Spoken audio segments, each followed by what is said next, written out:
Lors de ma première visite à Ottawa, j'ai été fasciné par ces monuments historiques et son patrimoine architectural sophistiqué de l'époque victorienne. Quand on dit Ottawa, on dit le Parlement, qui abrite la Tour de Paix, en mémoire des Canadiens qui ont pris part à la Première Guerre mondiale. Ce que j'ai aimé aussi, ce sont les statues qu'on trouve presque partout au centre-ville d'Ottawa.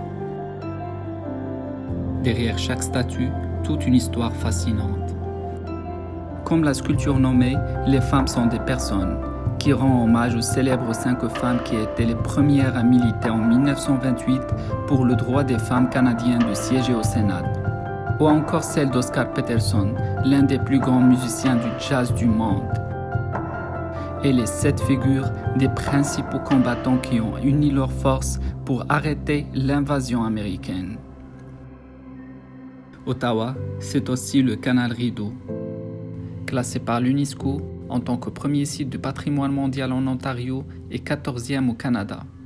Il fait le bonheur des habitants et visiteurs en hiver. Pour les activités de patinoire, c'est un canal qui change de couleur.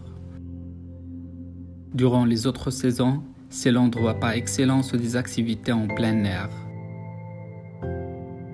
Entre autres, le cyclisme grâce à son parcours de 6,5 km.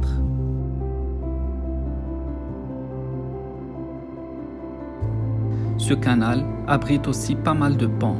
L'un des plus connus est le pont de l'amour, où les amoureux suspendent des cadenas à la structure métallique du pont afin d'immortaliser leur union. Ottawa est aussi connu par ses nombreux musées. Le premier que j'ai visité est le musée de la nature, qui m'a fasciné par son architecture, aux allures d'un château. Ses couleurs attractives, lumineuses et changeantes. Ses représentations à l'image de notre planète, des mammifères emblématiques et de fossiles de dinosaures. Même des objets authentiques de l'histoire ancienne de l'homme n'y manquent pas.